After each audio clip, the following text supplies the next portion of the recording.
Página de abertura. Do livro Pão Nosso, psicografado por Francisco Cândido Xavier, pelo Espírito Emmanuel. Número da mensagem: 120. Título: Conciliação. Concilia-te depressa com o teu adversário, enquanto estás no caminho com ele, para que não aconteça que o adversário te entregue ao juiz e o juiz te entregue ao oficial de justiça e te encerrem na prisão. Jesus. Mateus 5:25. Muitas almas enobrecidas, após receberem a exortação desta passagem, sofrem intimamente por esbarrarem com a dureza do adversário de ontem, inacessível a qualquer conciliação. A advertência do Mestre, no entanto, é fundamentalmente consoladora para a consciência individual. Assevera a palavra do Senhor: concilia-te, o que equivale a dizer: faze de tua parte. Corrige quanto for possível. Relativamente aos erros do passado, movimenta-te no sentido de revelar a boa vontade perseverante. Insiste na bondade e na compreensão. Se o adversário é ignorante, medita na época em que também desconhecias as obrigações primordiais e observa se não agiste com piores características. Se é perverso, categoriza-o à conta de doente e dementado em vias de cura.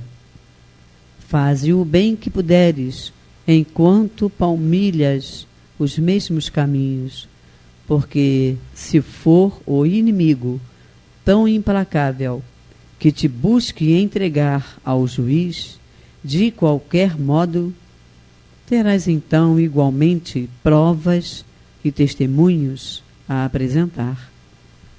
Um julgamento legítimo inclui todas as peças, e somente os espíritos francamente impenetráveis ao bem sofrerão o rigor da extrema justiça. Trabalha, pois, quanto seja possível no capítulo da harmonização, mas se o adversário te desdenha os bons desejos, concilia-te com a própria consciência e espera confiante. Emmanuel. E agora, a palestra. Queridos amigos e amigas, é um prazer enorme estar aqui com vocês, conversando mais uma vez sobre a doutrina espírita, sobre a doutrina dos espíritos. Hoje nós estudaremos o Livro dos Espíritos. Estamos estudando o capítulo 3 da Criação. Estudaremos especificamente hoje o item 59 de O Livro dos Espíritos, que trata das considerações e as concordâncias bíblicas referentes à criação. Então vamos lá. Vamos procurar fazer aqui, algumas considerações, enfim, pontuar algumas reflexões sobre esse item 59, que é um item já, de certo modo, reflexivo, e até, de certo modo, autoexplicativo. Mas a gente vai tentar, de alguma forma, procurar acrescentar algumas considerações a fim de complementar, digamos assim, aquilo que já está muito bem explicado. Bom, através dos tempos, os homens fizeram as mais diversas ideias e procuraram explicar e entender a criação. Tudo isso foi feito e é muito importante, sem sombra de dúvida, e representa também, né, a questão do estágio e da evolução, do grau de conhecimento dos povos através dos tempos. Acontece que, com o passar dos séculos, a razão apoiada na ciência reconheceu, em sua essência, a falta de base e de coerência de algumas dessas teorias acerca da criação. A grande objeção é que tanto as razões apresentadas pelo Espiritismo como as conclusões da ciência se contrapõem a alguns pontos específicos, né, existentes nos textos bíblicos. Se nos aprofundarmos, porém, nos debruçarmos nessas, eu digo, supostas objeções, eu digo isso porque nós perceberemos que essa contradição em verdade é mais aparente do que real, pois ela é resultante, na verdade, da interpretação literal, por vezes constando até nos textos bíblicos muito sentido alegórico em suas passagens. E nós veremos isso. Assim, enquadra-se nesse raciocínio a questão do primeiro homem, centrada na pessoa de Adão, sendo ele apresentado como o tronco único para toda a nossa humanidade. Ora, o Espiritismo, como já estudado anteriormente, não aceita a figura de que Adão vai dormir sozinho e acorda acompanhado de Eva, e que Deus teria criado a partir de uma costela tirada do próprio Adão, Eva. Ora, se Deus tem o poder da criação, por que precisaria então de uma costela para criar Adão? Aliás, a história das religiões recorda os processos mitológicos da criação, em que os próprios deuses eram tirados dos corpos de outros deuses. Há ainda também a outra alegoria, que é a do pecado original, já estudada inclusive, no qual a mulher, por ser inferior, põe o homem a perder.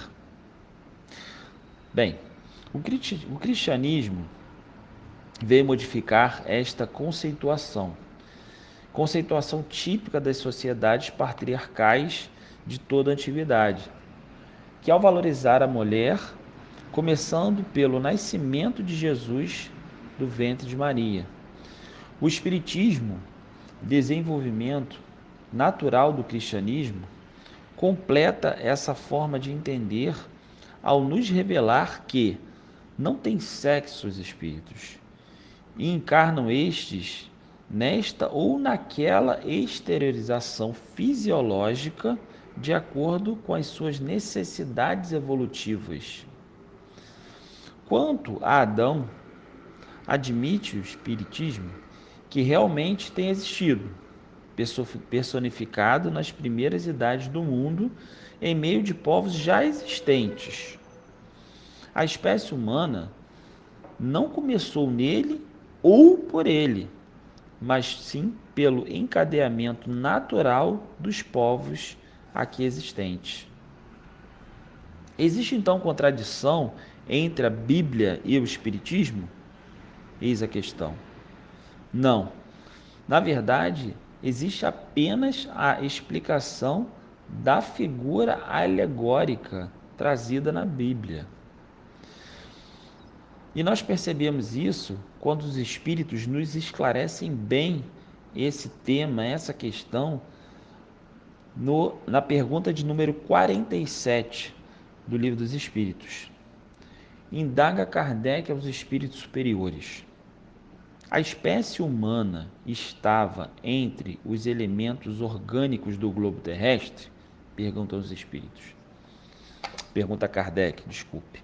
E os espíritos lhes respondem: sim, e veio a seu tempo. Foi isso que deu motivo a dizer-se que o homem foi feito do limo da terra. Deus cria através de processos cósmicos que são ainda totalmente inacessíveis ao nosso entendimento, devido à nossa limitação, devido à nossa evolução.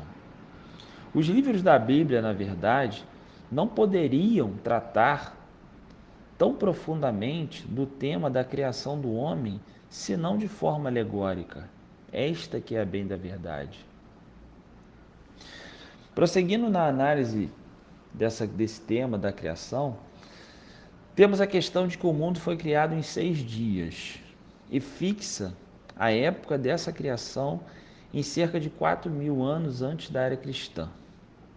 Pois bem, a ciência nesse ponto é inexorável e a prova da criação está gravada claramente no mundo fóssil e conclui a ciência que esses 6 dias representam, em verdade, períodos, enfeixando cada um deles em centenas de milhares de anos. Escavando os arquivos fósseis da Terra, percebemos e descobrimos a ordem que os diferentes seres vivos apareceram na superfície da Terra. Essa ordem concorda exatamente com aquela indicada na Gênese, com a diferença de que, ao invés de ter saído milagrosamente das mãos de Deus, em apenas poucos dias, realizou-se em verdade das mãos de Deus em milhares de anos, e não em 6 dias, como dito na Bíblia. A ciência, longe de diminuir a criação divina, demonstra, sob um aspecto mais crível, é claro, mas muito grandioso e mais conforme às ideias que fazemos de Deus, que nos oferece a natureza que se constrói de tempos em tempos, gradativamente. Nesse particular, temos então o capítulo 12 de A Gênese, onde Allan Kardec estuda os dados e a relação dos dados científicos, oferecendo um quadro, inclusive, comparativo dessa alegoria dos 6 dias com os tempos determinados pela ciência. Muito interessante esse capítulo 12, né? Fazermos a leitura desse capítulo 12, né, em paralelo com esse item 59. Acentua, inclusive, que a concordância não é absoluta, porém, ainda assim, prova a intuição contida na realidade bíblica, concluindo o capítulo e nos afirmando, abre aspas, não rejeitemos, pois, a Gênese bíblica, mas estudemo-la como estudamos a história da origem dos povos, ou seja, para nós darmos o devido valor a ambas.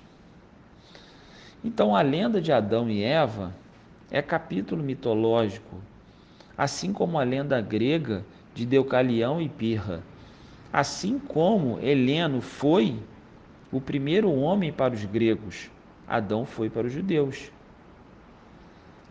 A falta de conhecimento, queridos amigos, e a falsa interpretação teológica da Bíblia transformaram antigas lendas mitológicas em verdades reveladas, confundindo, então, a religião com superstição.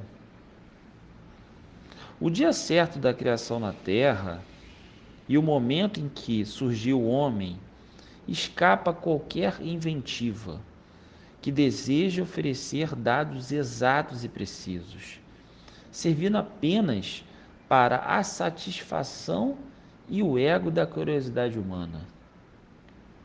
Vale aqui ressaltar que muitos ensinamentos existentes na Bíblia estão em forma de parábolas ou linguagens metafóricas, com a finalidade que Jesus quis de poder atingir as variadas classes.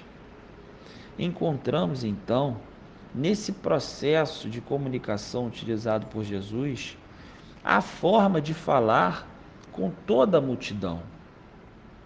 Esse modo de expressão atravessa séculos e mais séculos, conduzindo-nos à mensagem para quem tem olhos de ver, e ouvidos de ouvir, como ele próprio, Jesus, se referiu aos anseios da verdade que o povo tanto tinha. Queridos amigos, o fanatismo existente em torno da Bíblia e acerca da criação é obra dos homens, que ainda não alcançaram, em verdade, o bom senso e o equilíbrio para saber, como disse Kardec na Gênese, buscar dar valor a tudo aquilo que foi posto pela ciência e posto nos textos bíblicos.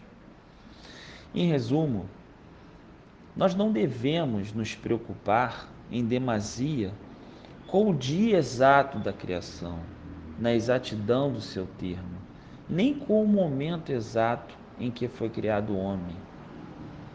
Ao contrário, o que nós, espíritos encarnados, precisamos cuidar sim, com urgência, está no despertar interior de nós, das criaturas que somos perante Deus. Valorizar os valores imortais do espírito, que são os valores morais, que vão nos fazer galgar na nossa marcha evolutiva.